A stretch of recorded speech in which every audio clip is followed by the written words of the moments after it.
আসসালামু আলাইকুম। অন্য মঞ্চের আজকের আলোচনায় আপনাদের প্রজন্ম।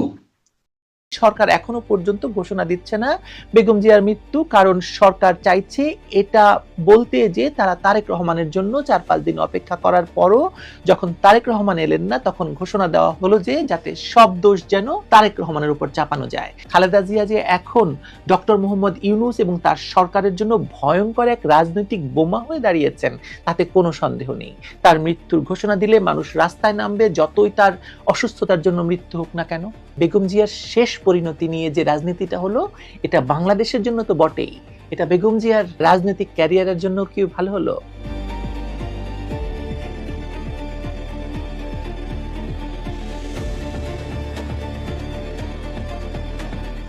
একটা বিজ্ঞপ্তি দেওয়া হয়েছে প্রধান উপদেষ্টার অফিসিয়াল ফেসবুক পেজ থেকে।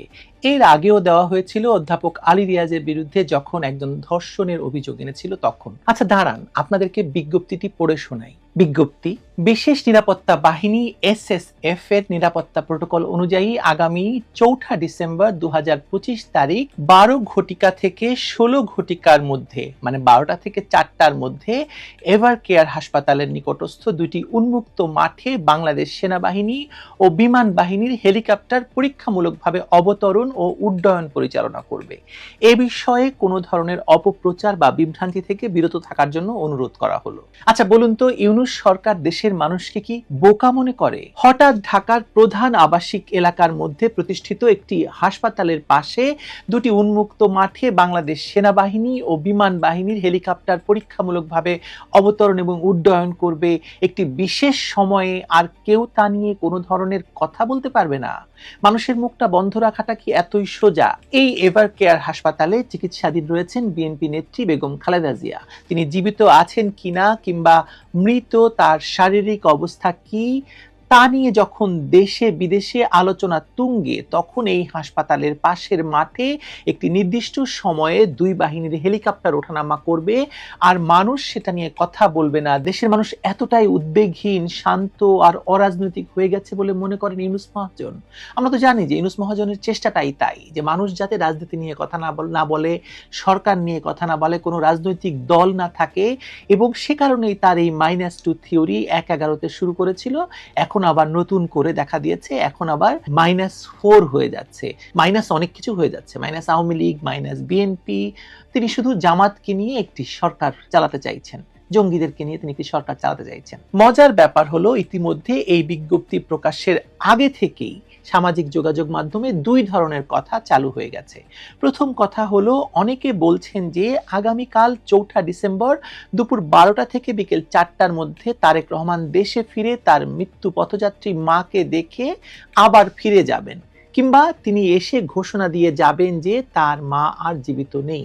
ওদিকে বিএনপি নেতা মেজর অবসরপ্রাপ্ত আখতারুজ্জামানের দাবি যে বেগম জিয়া হয়তো ইতিমধ্যে মৃত্যুবরণ করেছেন, এবং যেহেতু বেগম জিয়া মারা গেলে তার প্রতিক্রিয়া হবে ভয়ঙ্কর, সেহেতু সরকার তার মৃত্যুর ঘোষণা দিচ্ছে না, অপেক্ষা করা হচ্ছে তারেক রহমানের জন্য, যাতে তারেক রহমান এসে ঘোষণা দেন। তাতে সরকারের ওপর থেকে দায় কমে যাবে, বা সরকার বলতে পারবে আমরা তো ৪-৫ দিন অপেক্ষা করেছি তারেক রহমানের জন্য, তিনি তো আর আসেননি।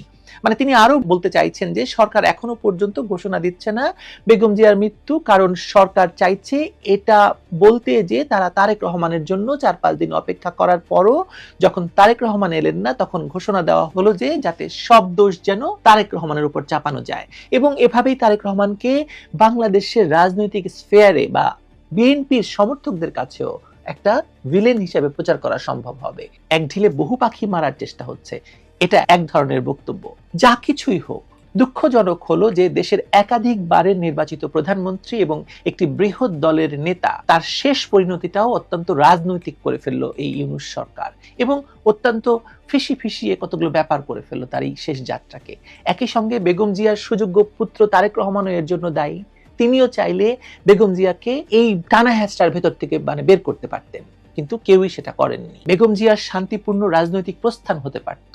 অসংখ্য মানুষ তাকে ভালোবাসে, আর ভালোবাসে বলেই তার শান্তিপূর্ণ প্রয়াণ চেয়েছিল অনেকেই, সবাই, যেটা হয়তো ইউনূস সরকারের রাজনীতির কারণে একদমই হচ্ছে না, অসম্ভব